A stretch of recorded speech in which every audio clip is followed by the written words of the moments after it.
अगर 2022 का MD cat इस साल के एडमिशन्स के लिए एप्लीकेबल हो जाता है तो इसका 2023 के सरकारी और प्राइवेट मेडिकल कॉलेजेस के क्लोजिंग मेरिट पर क्या इंपैक्ट हो सकता है, इसका क्या असर हो सकता है, इस सब का जवाब मिलेगा आपको आज की इस वीडियो में। तो स्टूडेंट्स, जैसा कि इस्लामाबाद के हाई कोर्ट के ऑर्डर के मुताबिक इस साल एमडी कैट 2022 के रिजल्ट को वैलिड करार दे दिया गया है, तो हम अभी पीएमडीसी की तरफ से हमें कोई भी ऐसा नोटिफिकेशन सामने नहीं आया जिसमें पीएमडीसी जो है इस साल सरकारी और प्राइवेट मेडिकल कॉलेजेस के लिए 2022 के एमडी कैट के रिजल्ट को वैलिड करार दे दे। जब तक हमें पीएमडीसी की तरफ से हदायत जारी नहीं होती या किसी भी तमाम प्राइवेट मेडिकल कॉलेजेस या सरकारी कॉलेजेस को हदायत पीएमडीसी जारी नहीं करता, उस वक्त तक हम नहीं कह सकते कि एमडी कैट 2022 का रिजल्ट जो है वो वैलिड हो चुका है। हमें इंतजार करना होगा पीएमडीसी की हदायत का, पीएमडीसी के नोटिफिकेशन का। चलो अब हम यहाँ पर एक बात मान भी लेते हैं कि 2022 का जो एमडी कैट का रिजल्ट है वो वैलिड हो चुका है, इस्लामाबाद ऑर्डर आ चुका है, पीएमडीसी का नोटिफिकेशन भी आ चुका है। तो इस सारे अमल में क्या होगा, एडमिशन प्रोसेस फिर से दोबारा होगा। जैसे कि पंजाब के जो 2 मेरिट लिस्ट लग भी चुकी है, क्या इसके बाद तमाम मेरिट लिस्ट दोबारा से लगेंगे? ऐसा भी हो सकता है। मगर अभी हम सिर्फ इस चीज को देखते हैं कि 2022 का रिजल्ट अगर वैलिड हो जाता है तो इसका इंपैक्ट क्या पड़ सकता है मेडिकल कॉलेजेस के ऊपर। इस तमाम इंपैक्ट को हम स्टडी करने के लिए हमें कुछ स्टैट्स देखने होंगे। हमारे पास स्टैट्स मौजूद हैं। हम 2022 के स्टैट्स को 2023 के स्टैट्स के साथ कंपैरिजन करेंगे, क्योंकि 2022 का स्टैट इसलिए जरूरी है क्योंकि एमडी कैट भी 2022 का वैलिड हो सकता है या होने जा रहा है। तो अब हम सबसे पहले हमारे पास स्टैट आ जाता है 4500 स्टूडेंट्स के स्टैट्स को, डाटा को कंपेयर करेंगे 2022 के 2023 के साथ। तो ये मेरे पास पूरा एक ब्रेकअप है 2022 के एमडी कैट के स्टूडेंट्स का और 2023 के एमडी कैट स्टूडेंट्स का। तो आपको मैं एंड पर ले चलता हूं जहां पर मैं आपको बताता हूं 169 से लेकर 198 तक 2022 में 3620 स्टूडेंट्स रहे, और इसी तरह 2023 में 4278 स्टूडेंट्स जो थे उन्होंने 169 से 198 तक मार्क्स लिए। 169 को मैंने इसलिए कंसीडर किया है क्योंकि अगर हम साल 2023 के टॉप 3500 स्टूडेंट्स को देखते हैं तो उसमें जो लास्ट नंबर है किसी बच्चे का तो वो 169 है एमडी कैट का स्कोर। तो इसलिए मैं इसको बेस बना रहा हूँ 2022 से और 2023 के।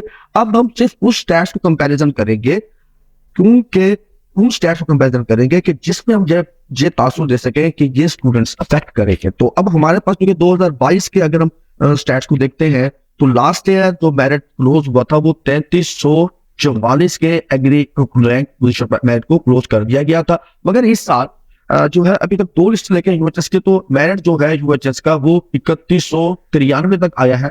तो मैं इसलिए 2022 के 3345 से इसलिए मैं 2022 में जो है स्टूडेंट्स सिलेक्ट कर रहा हूँ जिनका रैंक 3345 से 4500 तक था, क्योंकि वो ऐसे स्टूडेंट्स हैं जिनका एडमिशन लास्ट ईयर नहीं हो सका था मगर इनके एमडी कैट के मार्क्स अच्छे थे। और ये 3201 से 4485 तक स्टडी करने का मतलब ये है कि ये आगे कंपटीशन के अंदर हैं पड़े जो अभी मेरिट लिस्टें लगनी है। मेरिट कंपटीशन में वो स्टूडेंट्स हैं पड़े जो के 3500-3600 तक होते हैं।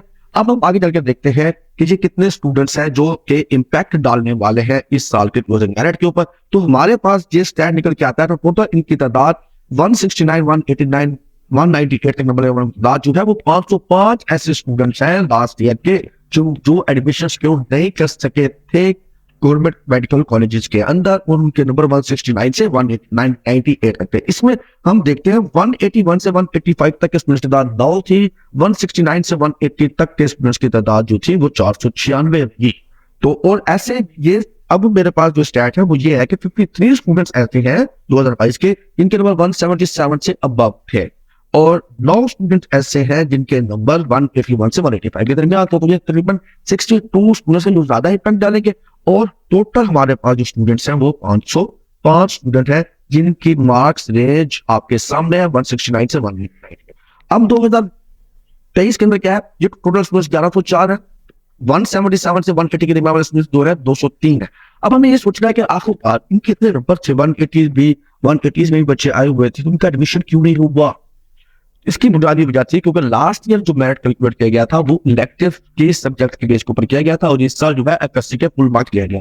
अब मैं इन 505 स्टूडेंट्स को स्टडी करूंगा और उनका जो एग्रीगेट है मैं फुल मार्क्स के साथ बनाऊंगा, तो आप लोग देखकर हैरान रह जाएंगे कि इन स्टूडेंट्स का एग्रीगेट बढ़ जाएगा। जबकि लास्ट ईयर का क्लोजिंग एग्रीगेट की अगर हम बात करते हैं तो लास्ट ईयर का हमारे पास जो क्लोजिंग एग्रीगेट था वो क्या था, 3344 था, और जबकि इस साल का अगर क्लोजिंग रैंक की बात करते हैं, पहली लिस्ट जो लगी है सिलेक्शन लिस्ट, तो उस पर जो क्लोजिंग रैंक रहा या क्लोजिंग मेरिट रहा वो रहा 3121। ठीक हो गया। अब हमने इसको स्टडी करेंगे लास्ट ईयर के साथ।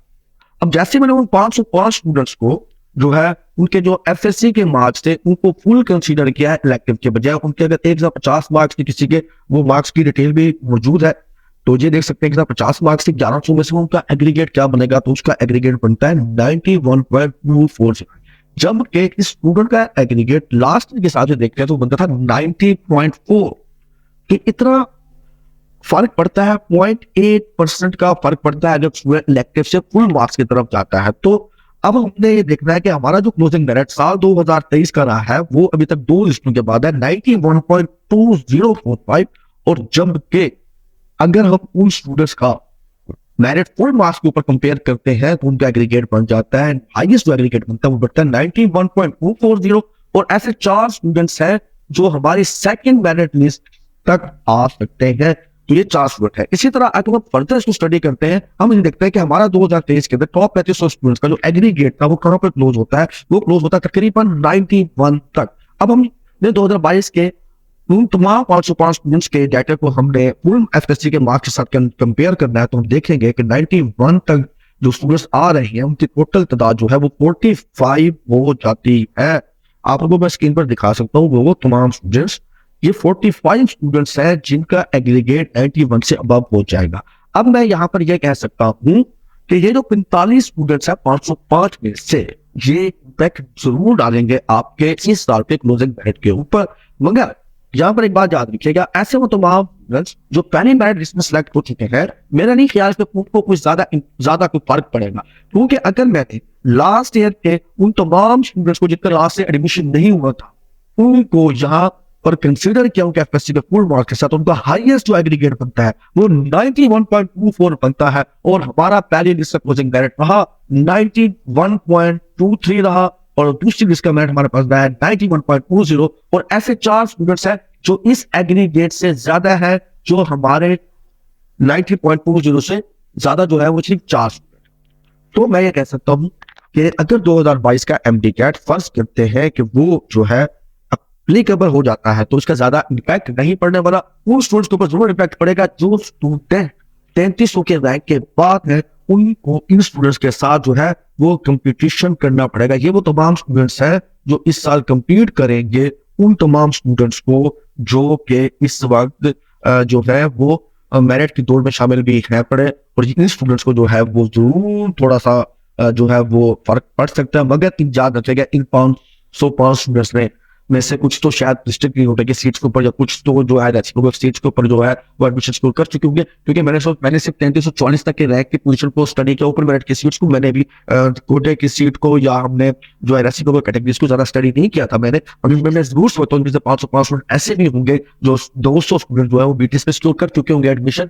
अब मैं जाता हूँ जिन स्टूडेंट्स ने लास्ट ईयर बीटीएस में एडमिशन ले लिया है, किसी भी मेडिकल कॉलेज में एडमिशन ले लिया था, तो उनको एटलीस्ट कंसीडर नहीं करना चाहिए इस साल, ना इनको अलाउ कर देना चाहिए कि वो इस साल दोबारा से अपने 2022 के एमडीकैट के ऊपर अप्लाई कर सके। सिर्फ वो स्टूडेंट्स ही अप्लाई कर सके जिनका लास्ट एडमिशन नहीं हो सका था। मैं ये समझता हूँ को चाहिए अगर 2022 के एमडीकैट को गारंटी करार दिया जाता है तो मैं इसको जरूर समझता हूँ कि सिर्फ उन स्टूडेंट्स के ही एमडीकैट रिजल्ट को माना जाए जिन्होंने बीडीएस या एमबीबीएस की किसी लो मेडिकल कॉलेज जिस तरह होता है बीजी खान मेडिकल कॉलेज में एडमिशन भी लेने जाओ तो इस साल वो दोबारा इस पर अप्लाई कर, वो सीट भी खाली रह जाए, इस सीट पर वो काबिल हो जाए तो उनको अलाउ नहीं करना चाहिए। और हाँ, इसका इम्पैक्ट जो है वो प्राइवेट मेडिकल कॉलेजेस में थोड़ा सा ज्यादा पड़ सकता है। तकरीबन प्राइवेट मेडिकल कॉलेजेस में मैं कह सकता हूँ कि 1% तक जो है वो एग्रीगेट इस दफा बढ़ सकता है अगर 2022 का एमडीकैट रिजल्ट वैलिड हो जाता है तो। और गवर्नमेंट प्राइवेट मेडिकल कॉलेजेस के अंदर इसका इम्पैक्ट हमें ज्यादा देखने को नहीं मिलेगा, ज्यादा मिलेगा भी सही तो हम ये कह सकते हैं कि जो टॉप 3200 स्टूडेंट्स थे उनमें तो कोई फर्क पड़ने वाला नहीं है। हाँ, जो स्टूडेंट्स 3200 से 3500 के दरमियान है